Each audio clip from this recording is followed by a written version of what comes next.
사람 때문에 힘들어하는 사람들이 많습니다. 멘탈 뱀파이어라는 말을 들어보셨나요?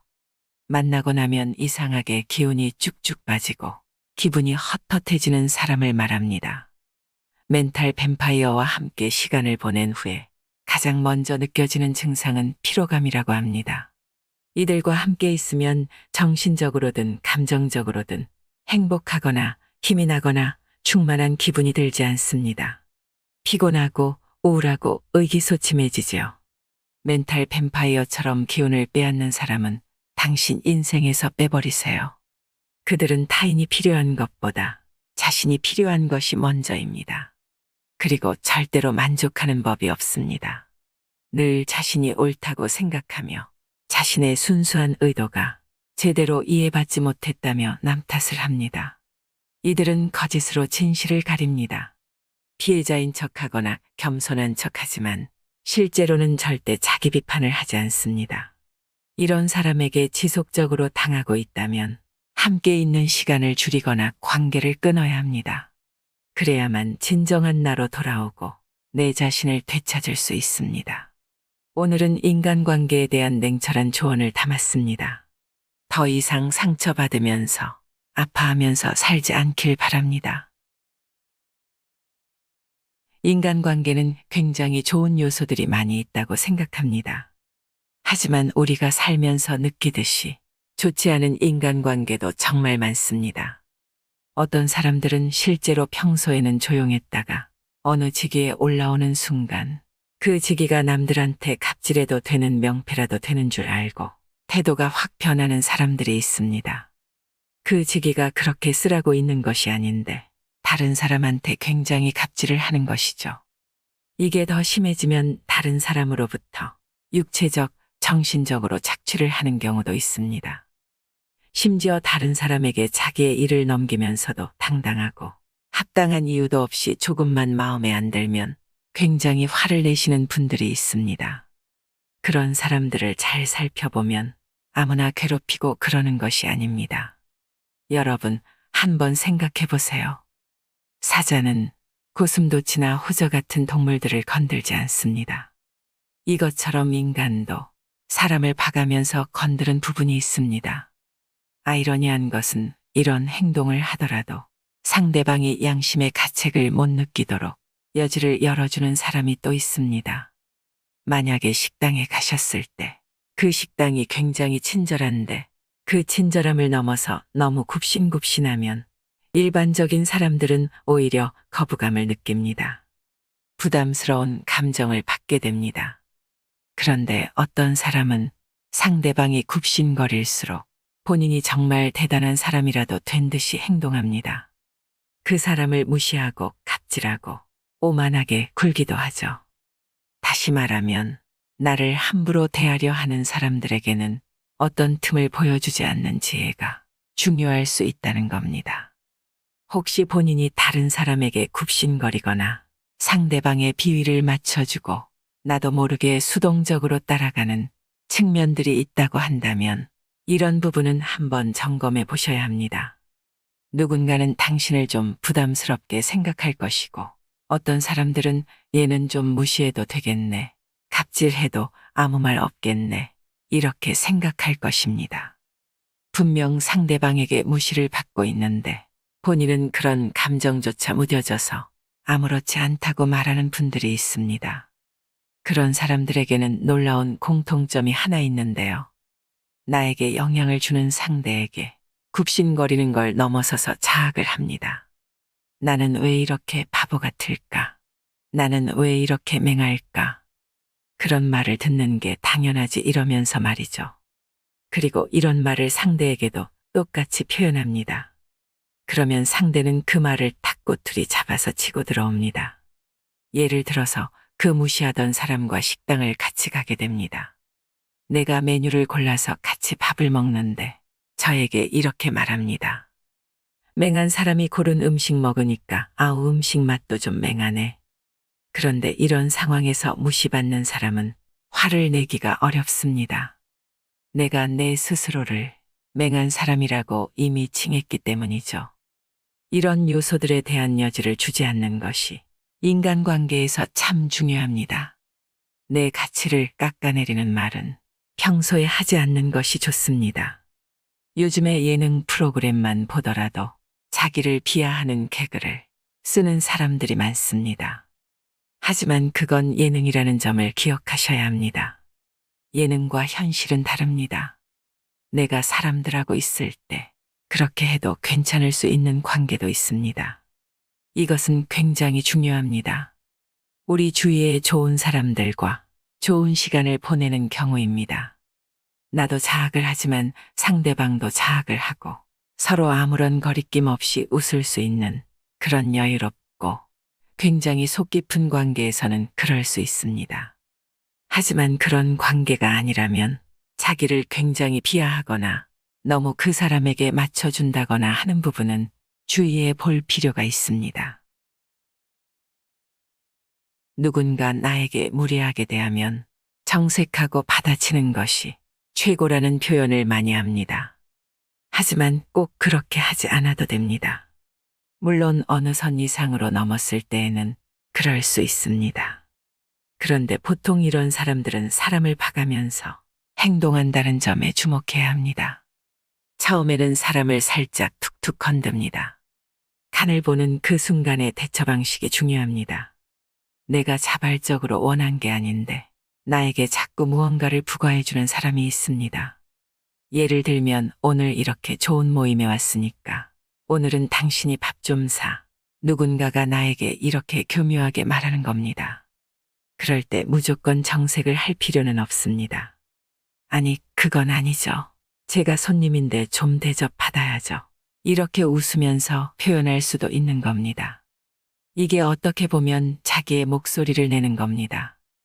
이러면 상대방이 조금 당황해하기 시작합니다. 이 사람은 좀 만만치 않네. 이렇게 생각을 하게 됩니다. 만약에 이런 사람에게 밥을 좀 사도 괜찮다고 생각하시는 분이 있다면 저는 차라리 기부하시는 게 좋다고 말씀드리고 싶습니다.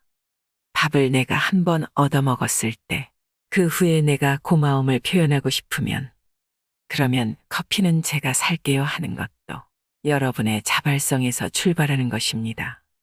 나를 좀 단단하게 지킬 수 있고 유연하게 대처할 수 있는 자세가 되는 것입니다.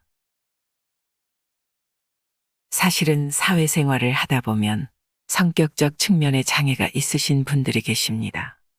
굉장히 착취적이고 무시하는 것을 즐기는 사람이 있고 그것을 보면서 우월감을 느끼고 즐거움을 찾는 사람들도 있습니다. 그런 사람이 나에게 와서 악수를 하는데 그냥 손만 딱 내밉니다. 그런데 나는 두 손으로 그 손을 잡는 겁니다. 나도 모르게 90도로 인사까지 합니다. 그런데 그 사람은 어떤 반응도 없이 그냥 갑니다. 지나고 나서 생각해보니 그 사람에게 뭔지 모를 오만함이 느껴집니다. 이상하게 내가 무시받은 것 같은 기분이 들죠. 만약에 여러분이 그런 것 때문에 지속적으로 손해를 겪었다면 이제부터라도 여러분도 그런 사람에게는 똑같이 하시면 됩니다. 나에게서 손을 건성건성 잡으면 나도 그냥 건성건성 잡으면 되고 누가 나한테 인사를 가볍게 안녕하세요 하면 나도 90도로 인사할 필요 없이 안녕하세요 하면서 지나가면 되는 겁니다. 잘 지내시죠? 어떻게 지내세요? 언제 밥 한 끼 먹어요? 이렇게 할 필요가 없다는 겁니다. 여러분이 만약 그렇게 하다 보면 어느 순간 상대방이 이 사람 갑자기 왜 이렇게 나한테 무미건조하지? 이런 생각을 합니다. 그럴 때 전화가 올 수도 있어요. 나한테 어떤 부탁도 할 수 있습니다. 이것 좀 해줄 수 있겠어요 하면 그거 좀 어려울 것 같아요. 이렇게 표현해 보시는 것도 아주 좋은 방법 중에 하나입니다.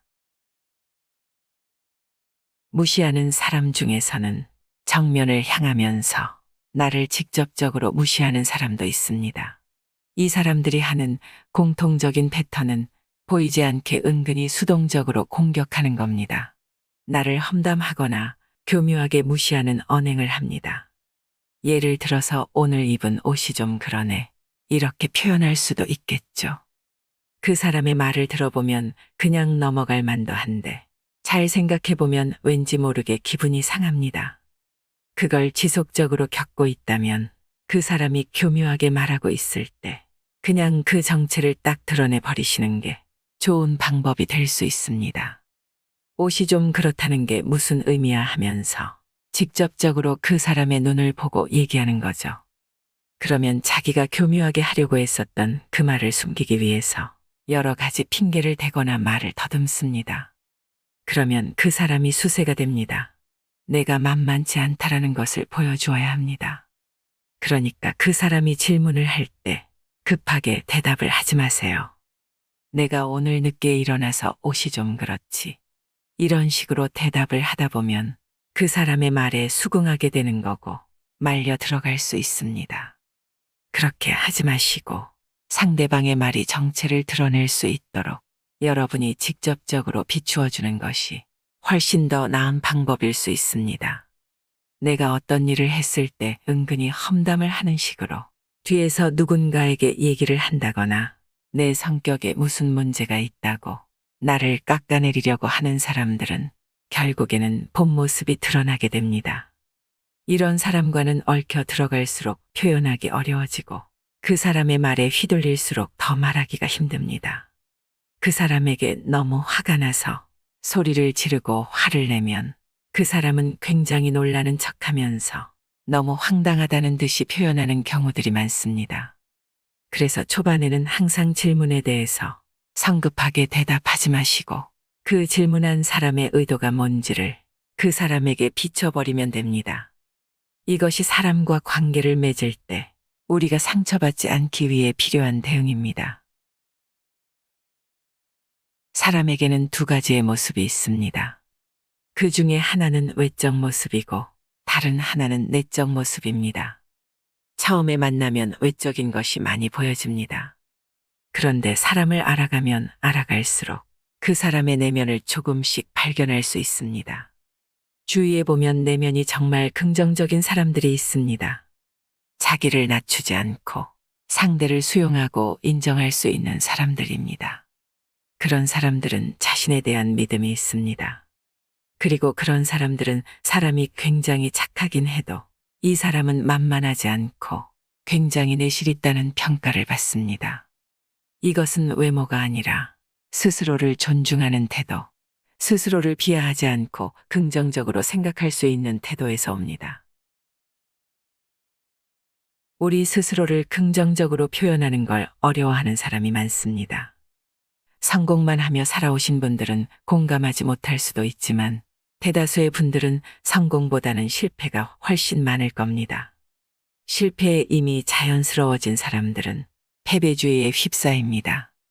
그러면 다른 것을 시도하는 것 자체가 힘들어집니다. 제일 좋은 것은 계속적으로 성공을 해보는 것입니다. 여기서 넌센스가 있습니다. 성공을 하기가 쉽지가 않다는 사실입니다. 애들은 엄마한테 숟가락만 갖다 줘도 칭찬을 받고 걸음마만 성공해도 칭찬을 받습니다. 그런데 어른들은 칭찬받고 성공했다 하려면 대단한 걸 해야 하는 것 같습니다. 여러분 혹시 자기 효능감이라고 들어보셨나요? 자기 효능감이라고 하는 것은 내가 절망스러운 상황일 때 그것을 회복할 수 있는 힘을 회복 탄력성이라고 하는데요. 이 회복 탄력성을 높여줄 수 있는 좋은 변인 중에 하나가 자기 효능감입니다. 자기 효능감을 높일 수 있는 한 가지 방법은 성공 경험입니다. 성공과 성공 경험은 좀 차이가 있습니다. 성공은 외적인 성공입니다. 내가 1등을 했다거나 승진을 했다거나 하는 것이죠. 이건 점점 획득하기가 어렵습니다. 하지만 성공 경험은 그냥 내가 하는 경험입니다. 훨씬 더 내적인 측면입니다. 겉으로는 대단한 게 아니라도 내가 좋다는 느낌을 지속적으로 받을 수 있는 활동이 중요합니다. 그 방법으로 다이어리 활용법을 말씀드리고 싶은데요. 하루 전날 내가 할 수 있는 성공 경험에 대한 리스트를 3개 정도 한번 적어보시는 겁니다.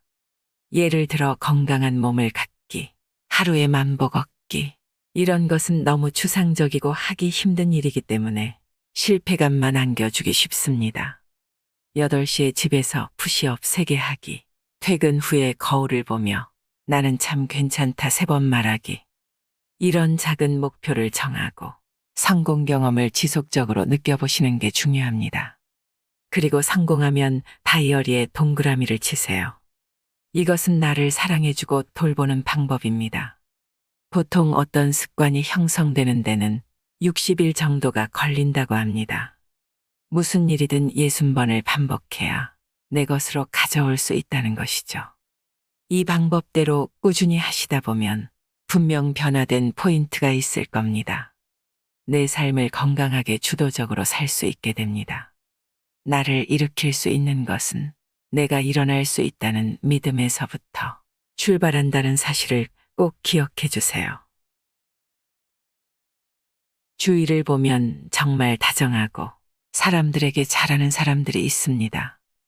인간관계를 형성하는 데 좋은 자원이죠. 마치 물과 같은 면이라고 생각되는데요. 그런데 물이라고 하는 것은 사실은 그릇이 있어야 물이 담깁니다. 그게 없으면 물은 그냥 쏟아지게 되죠.